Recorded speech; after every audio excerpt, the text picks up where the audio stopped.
You are listening to This is Oklahoma, hosted by Mike Hearn, telling stories of Oklahomans and those that have made it their home.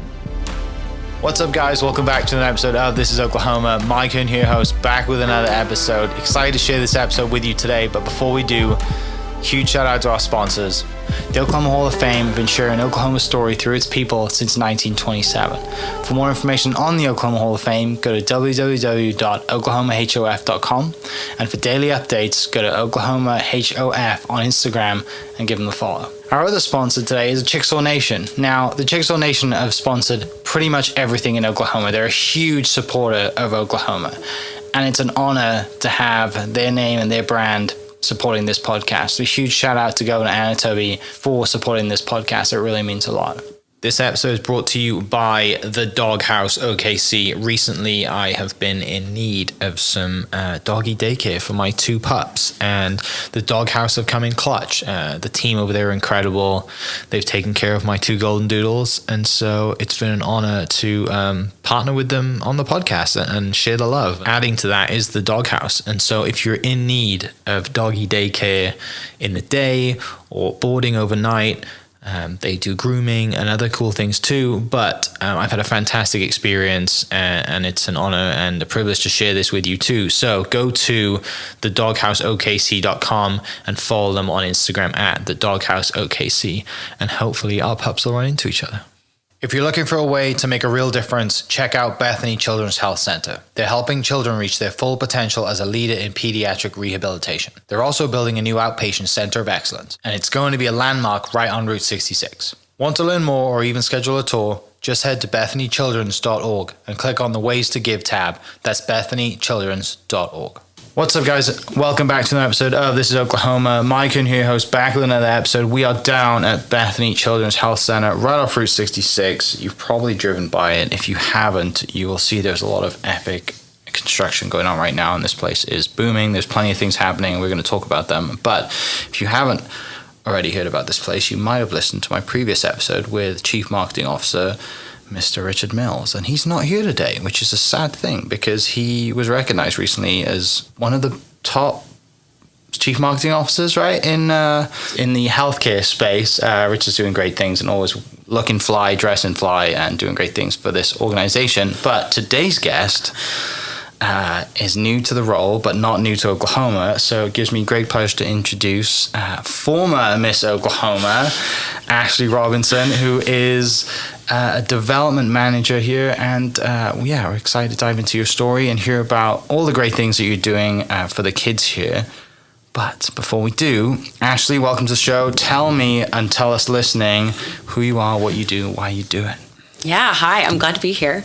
Glad to have you here, I should say. I'm Ashleigh Robinson. I, as you said, am development manager here at Bethany Children's, and I just started less than a month ago in the job, but I've been around the hospital since 2017, so it's good to be back in a different capacity now. As you said, I'm a lifelong Oklahoman. Grew up not far from here. My parents' house is about 20 minutes up the road, and went to school at OCU, which is about 15 minutes down the road. Okay. My life's kind of been around Bethany, but now I'm finally here. Yeah. Growing up in Oklahoma then, and obviously staying local to go to school, what was the childhood dream of Ashleigh when she was growing up? Oh, childhood Ashleigh wanted to be a Broadway star. Okay. Weirdly enough.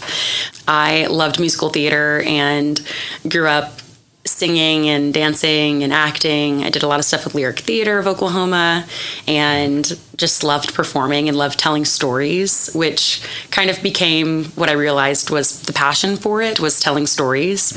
And went to school for it. That's why I went to OCU, went to the Bass School of Music and studied vocal music and all that stuff. I did a lot of Broadway singing, jazz singing, Disney singing, and that's how I ended up in pageants. Was at OCU.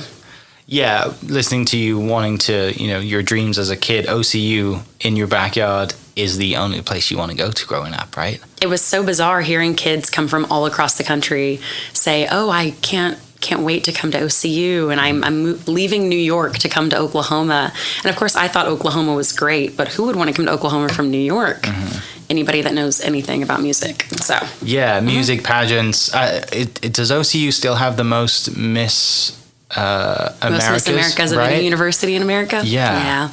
It's just, 3. Yeah, I had 3. friends who played golf there, and so and soccer there actually. Yeah, great university. Great university. I Go loved my time Stars. there. Go Stars, right? Do you still do the hand thing? Do you know how? There it is. Of course. Of course. Go Stars. Go Stars.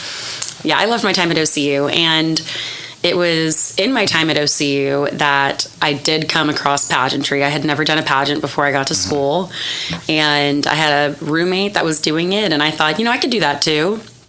And it was a great way to perform, be on stage, share about the things that I was doing within our community volunteer-wise. I have a little sister named Danielle. Anybody who knows me knows about her, so this is not news, but I have a little sister named Danielle.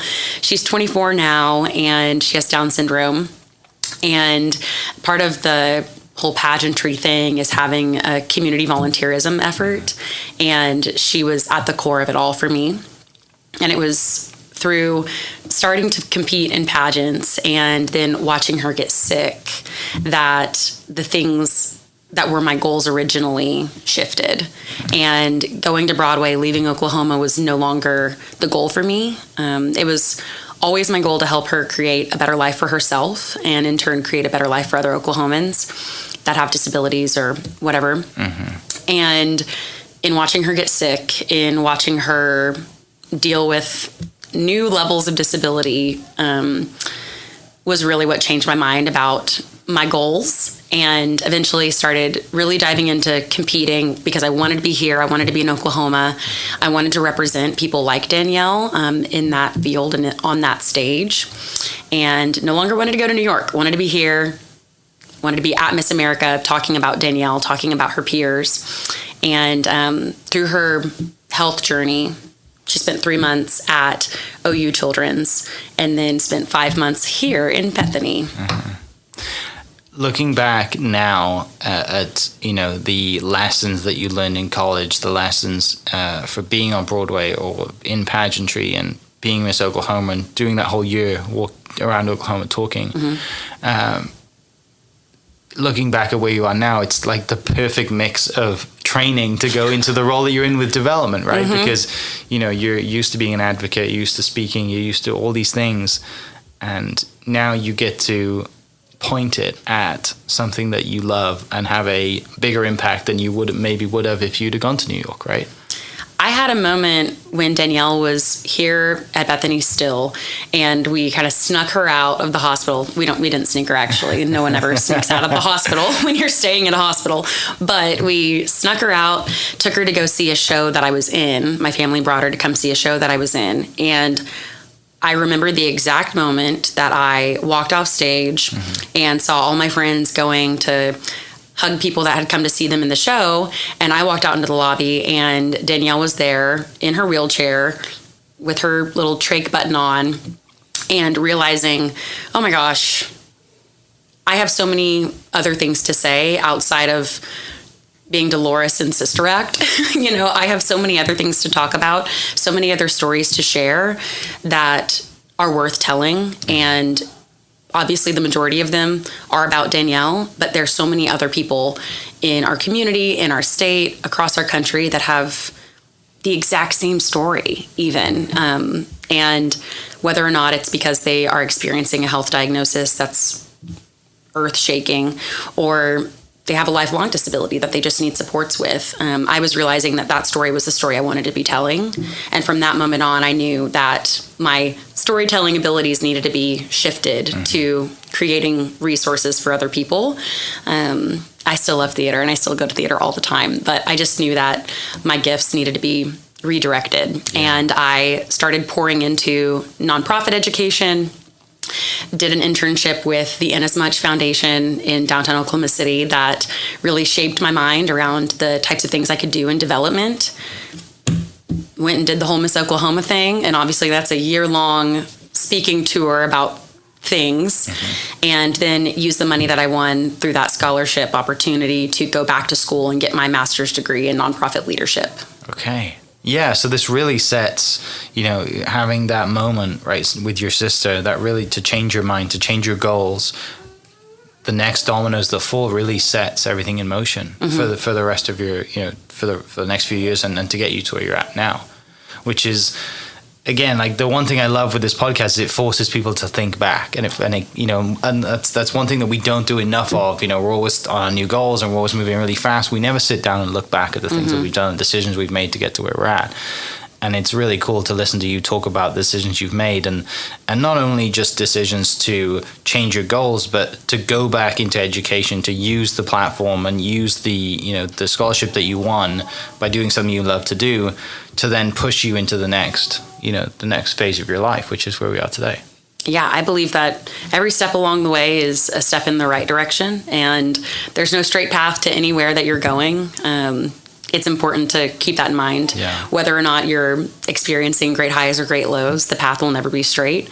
And I'm grateful to be where I am. I know that I'm a planner. I am like a 1, 2, 5, 10, 15 year planner. And I could have never planned that my life is going to put me right here where I am today. But I know that God has always had this plan for me. And I've been at the foot of him, just listening to where he wants me to go and doing what he wants me to do. Before we move on to more diving into depth about everything you do here, talk to me a little bit about performing. What's that feeling you get when you're on stage? How is that feeling when you're on stage? You're under the lights. You've rehearsed. This is your moment. This is your line. This is the place that you love and have always wanted to be as a kid, and you're up there. Talk to me a little bit about what it's actually like in the moment. I think early on I got really nervous all the time. Not because I had stage fright, but I just felt like there was a lot of pressure of everyone thinking something. I'm going to either do really well or I'm going to do poorly.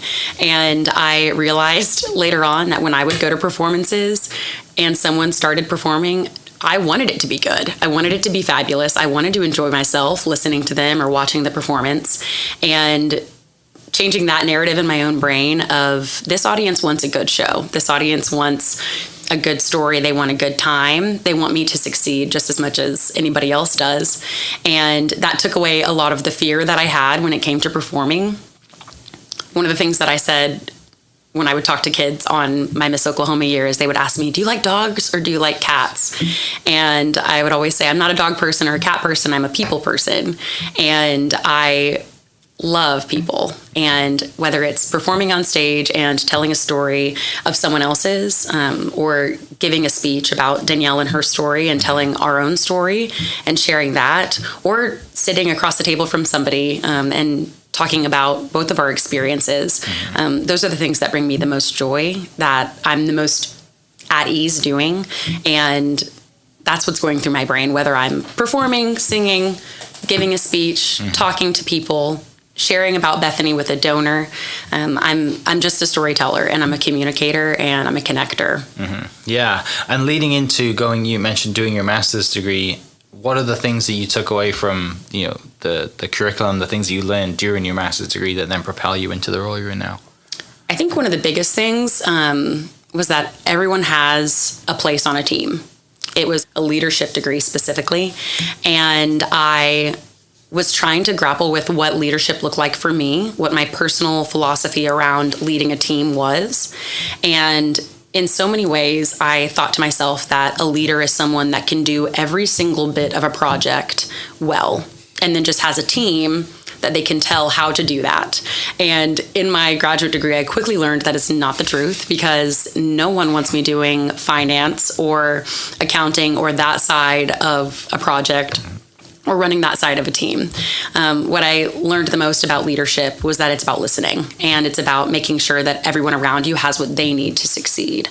And collaborating together on those types of things is what actually propels people toward the completion of a mission or the completion of a project, whether it's a group project for school or the new outpatient tower that we're building here. It's all about finding everyone's strengths, God-given strengths, propelling them to do everything they can, maximizing their potential, just like we do with our kids. Yeah, and that leads you into your that's the next step in your new goals, right? You're getting your degree, you're going into the professional world, stepping away from previous dreams of going to Broadway and being in New York, and now you're set on this path.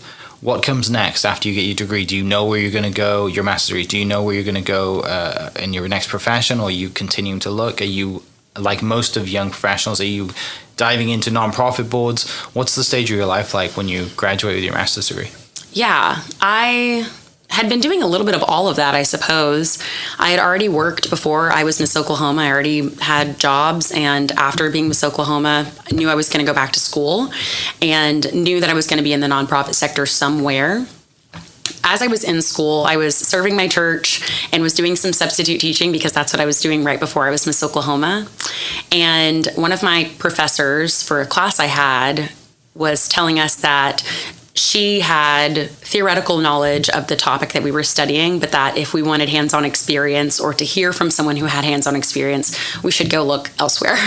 And I really appreciated that candid take on her teaching, because it did help me go and get some experience in something I didn't have experience in, which was government advocacy. I had done a ton of public speaking about Danielle and disability advocacy in community, but I had never really dipped my toes much into what one might call lobbying. And I sought out that experience, and after seeking out just a coffee and a meeting with couple of different people, I was offered an advocacy job and did that for a couple of years. And again, very similarly, it's so funny how God puts all these things into place, but was finding myself telling stories of people at the state capitol. And whether it was Danielle and her peers with disabilities, or it was small business owners across the state, making sure that their voices and needs were heard, or just in general, talking to legislators and making them feel like people are interested and believe in them and think they can do their jobs well. That was another step on my journey of telling stories and listening to other people. And it wasn't until December this past year that I started thinking I was going to actually dip back into full-time nonprofit work instead of doing nonprofit advocacy, disability advocacy at the state capitol. I really wanted to be full-time, in-house, doing that sort of thing. Yeah. That's awesome. And I can see why Richard wanting to have you here as well, because Richard wants me around because we're best friends. Yeah, well, that too. But for people listening, like, Ashleigh's really humble, and she's not, I mean, I'm just going to read you a few things for people listening. It's in, you know this already, but Next Gen 30 Under 30, 2022 Advocate Award from the Arc of Oklahoma, the 405 Her Award, 405 Magazine Her Award, and Journal Record 40 Under 40. You've continuously been the top of your field. So you are in the right. I'm glad for everyone here that you are working here, and the story just aligns, and I love that.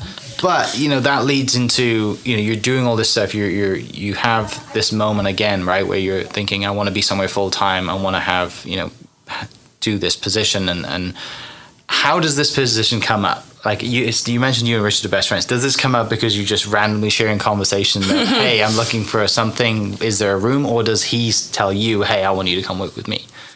I think the best part about coming onto the team is that when Danielle walked in these doors, was wheeled in these doors in a wheelchair, when she came to the hospital in 2017 was the beginning of my relationship with the hospital.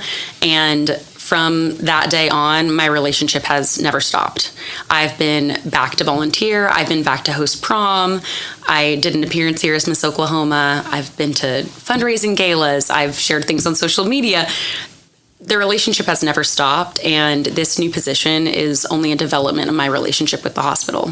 And the way I came about the position specifically was that for years now, I've been in conversation with all of my friends on staff about where my best fit is here and what that would look like. And at times it has been as a volunteer. At times it has been as a public advocate or a host for a fundraiser or a host for an event. But just a couple of months ago, we realized that in the lots of different changes and lots of different times that the hospital has seen since I was here first in 2017, as things have restructured, it's been in the perfect place for me to come on full time. So Richard and I, we box at the same boxing gym. And one day after a boxing session, he said, "Hey, can we talk sometime? Can we go to lunch?" And I was like, "Yeah, sure, we can go to lunch."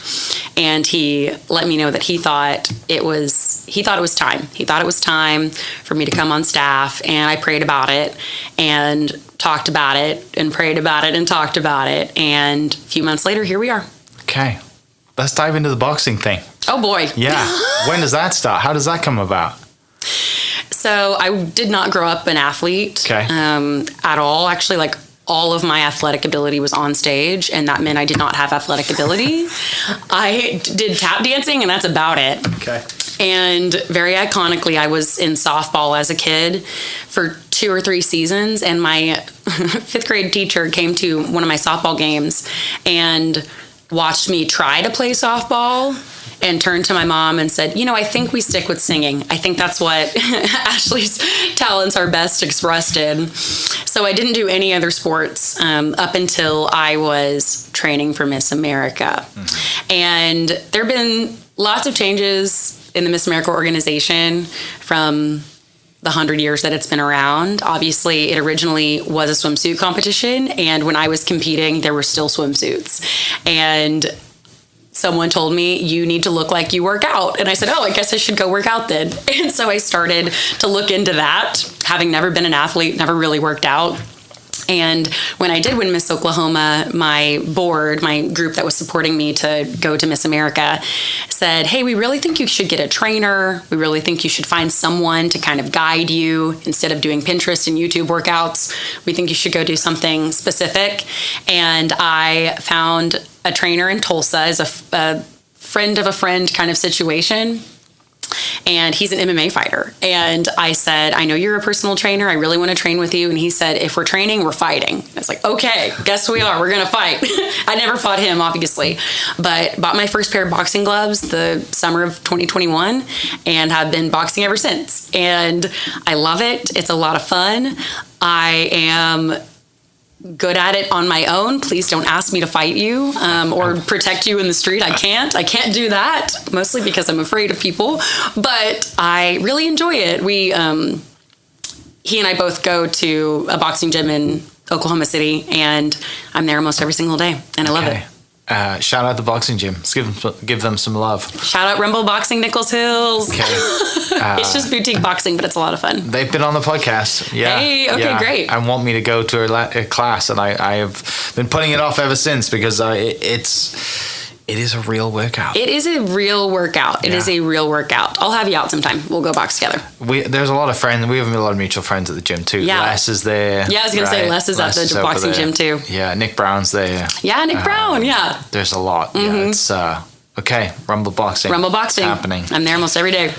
What do you take from boxing that you put into your day-to-day life? What is it that kind of you have to get over in boxing that you can translate into? Because it's not easy. It's not easy. Boxing is not easy. And in general, again, having not come from an athletic background, I do not come by athletic activities naturally. And I think that's one of the biggest things is doing things that are hard for me. Mm-hmm. And honestly, saying to myself, get a grip, do the hard thing, push through it, learn, be comfortable being bad at something, because that's the only way you get good at something. If you have a goal, do the stuff to get to it. It's going to take time. All of those things, all of the things that you learn through athletics that I did not learn as a child, that I'm now learning as an adult in that space. Yeah. Additionally, it just gives me community. It's a really wonderful group of people. And from going there day to day to day and telling them, "Oh, I hurt my knee because I fell this one time. I can't do this one thing." And them asking about it the next couple of weeks. "How's your knee?" Mm-hmm. Or connecting with them on social media and building relationships with friends around that then are able to say at the gym, "Hey, I saw you got a new job. Tell me more about it." Mm-hmm. And building that community is also a really wonderful part of being in that space. You get community, healthier lifestyle. You get to do hard things. Yeah. It's a lot of fun to do hard things. It is. Because I feel like I've always done hard things, but it's a new hard thing to do and makes me feel proud at the end of my day to have done something hard. Yeah, do hard things, people, and that what is hard to some people is not hard to others, and so it doesn't matter what is hard to you. Just do whatever it is hard to you, and then eventually it won't be hard, and you'll keep doing harder things. But yeah, the amount of accomplishment you feel when you've done something hard, right? When you're nervous about going in, you're especially in a boxing class, right? You're surrounded by all these people who probably have come here many times, and you go in there and you're nervous and you're like, how do I put these gloves on? And and you start working out and you realize you're dying through the warm up. You know, like I mean, most people relate hard things to fitness, but there are other things that are hard to do, right? It's people should do more hard things. People should absolutely. It helps build your resilience. So your role here, let's dive into that. Talk about kind of like your day-to-day, what that looks like. For people who don't, some people might know what a development manager is, but some people might not know what development is specifically here at Bethany Children. So dive into that for me. What do you do every day? Well, I don't have a normal day, which is kind of fun because it keeps things exciting. But I primarily am looking to connect and engage with our donor base. And that looks like a lot of different things. Our hospital is really blessed with an incredible group of donors that have felt God's call and believe in our mission to serve children.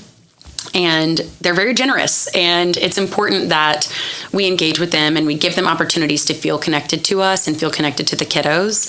And that's kind of my job. I go out in the community and share about Bethany and share about the great work that we're doing, not only to bring more people out to the hospital, but to bring the hospital out to other people. Bethany is not necessarily in the downtown area, and so not everybody passes by, but it's an incredible place that more people deserve to know about. And so I am often out in the community at Rotary Club and at luncheons and having coffee with people. And then the other side of that is bringing people out to the hospital for tours, encouraging people to come to our events, helping our communications team with our social media presence and sharing more about it on social media, really creating a bigger presence for the hospital, both with our donors and within the community. And all these kind of speaking engagements, how does that happen? Do people reach out to you to come speak? Do you it's talking of Rotary and other groups. There's so many groups out there, right? And whether it's, just women-based groups or, entrepreneur groups, whatever it is, especially in Oklahoma, there's such a heart for giving and wanting to give back. And most groups kind of align themselves with something either consistently or maybe just a charity once a year. They change it up. How does that happen? How do you get in touch or reach out, or do people schedule you to go out? What's that side of your initiative like?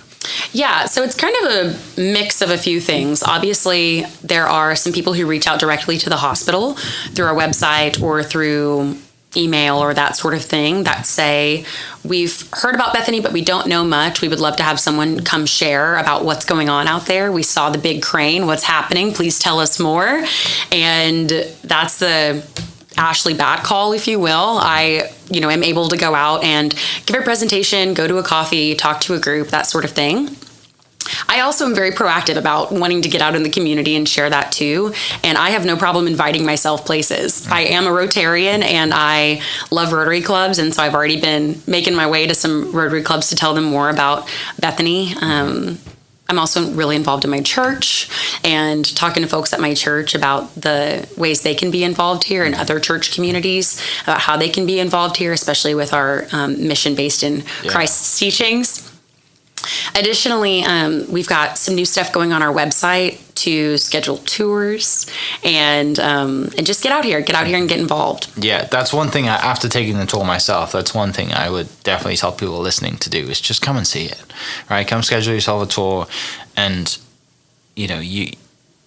you.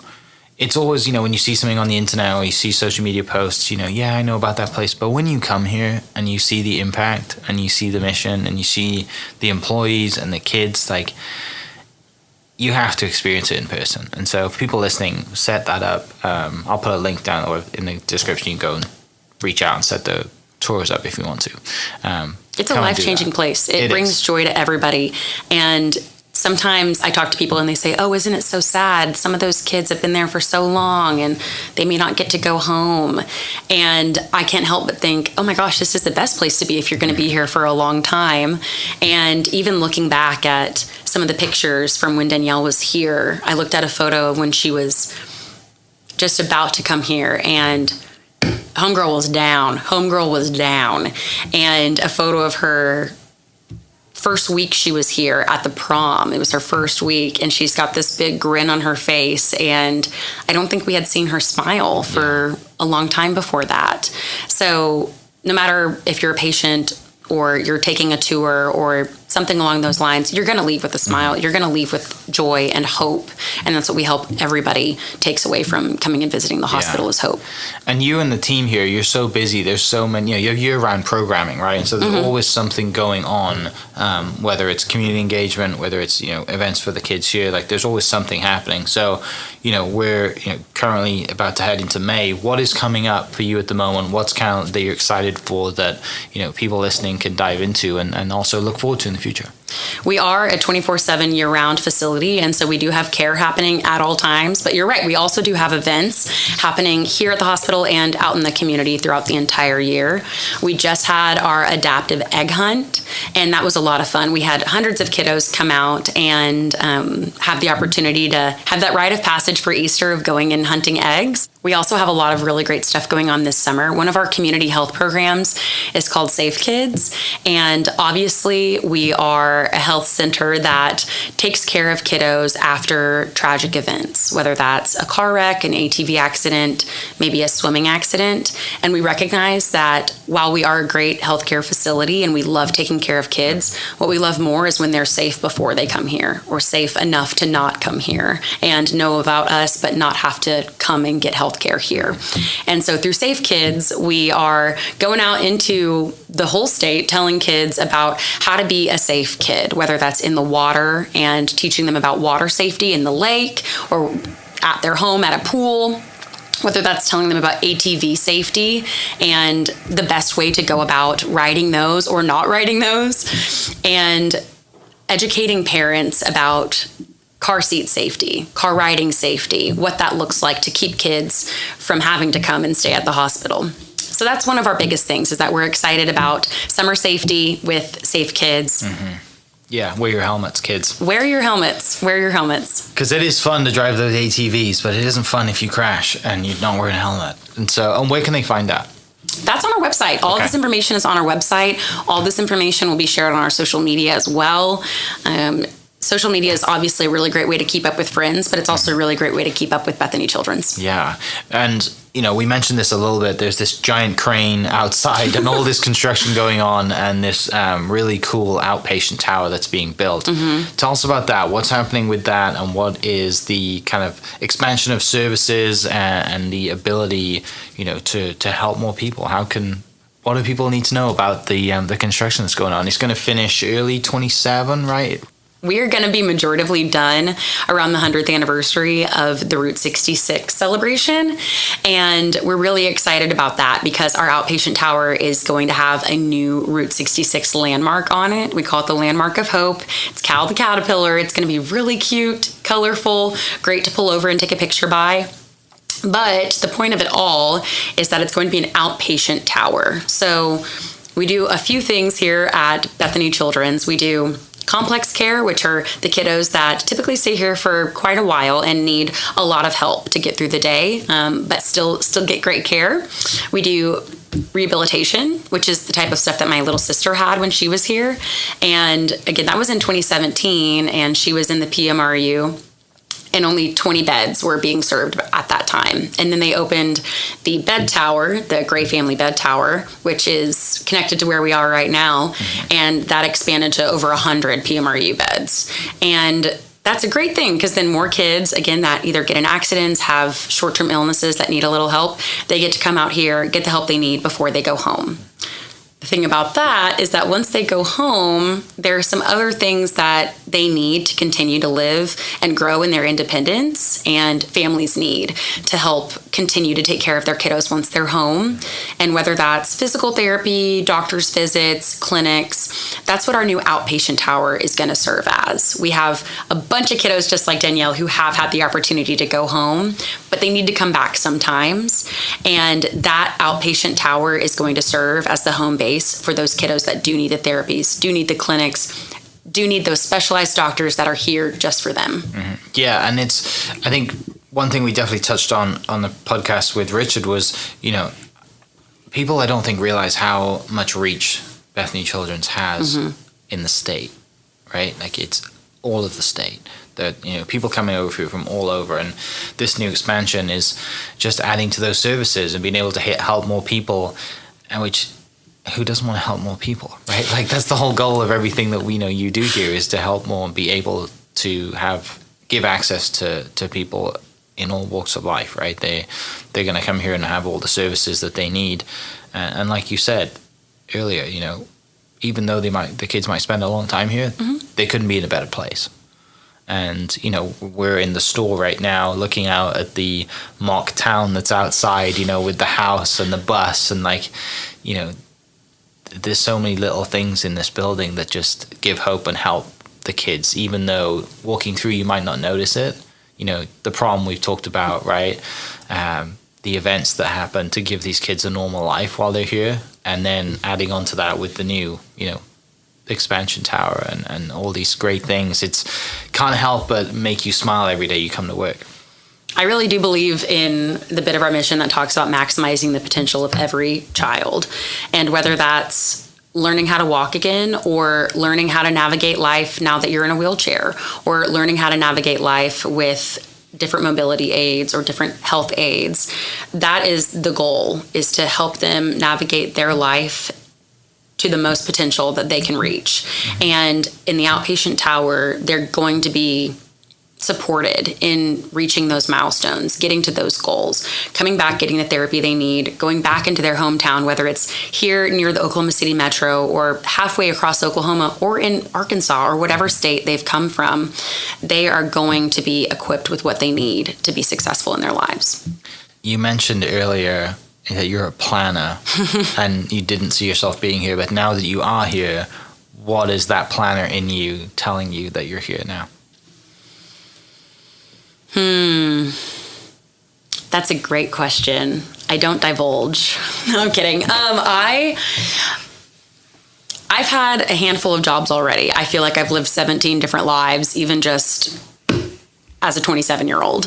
And I think one of the biggest things that I plan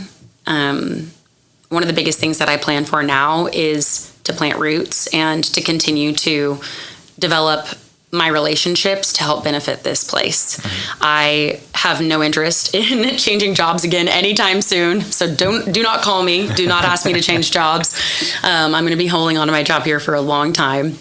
And really following the vision of our leadership right now, learning what their goals are, and helping give feedback, helping connect people within our community to that vision.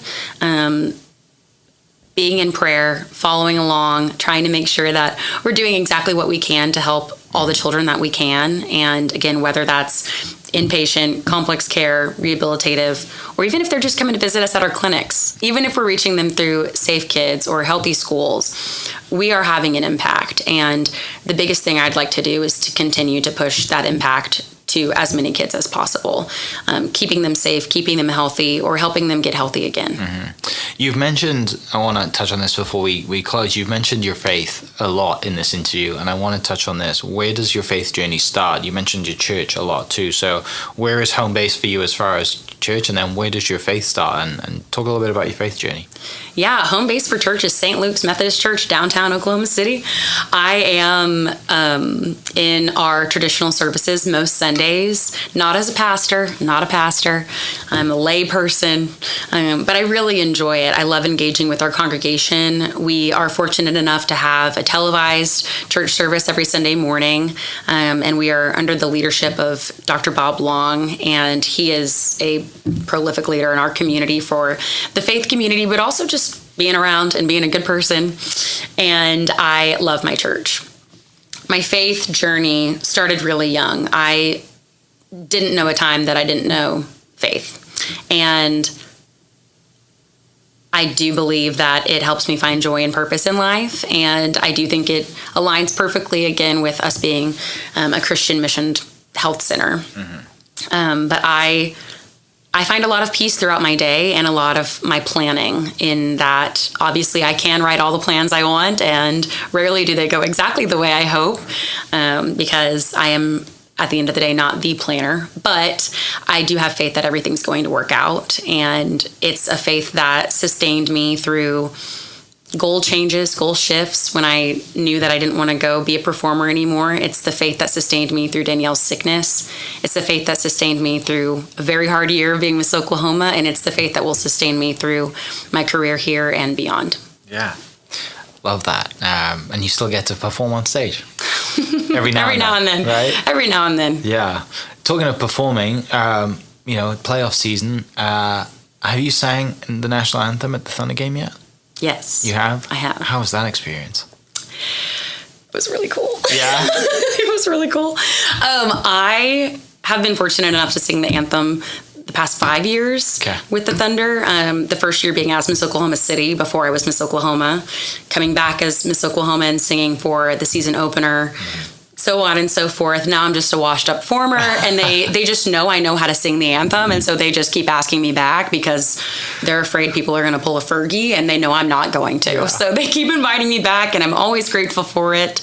And I did get to sing the season closer this year, which was a lot of fun, which meant that I was about this far away from LeBron James, which was terrifying.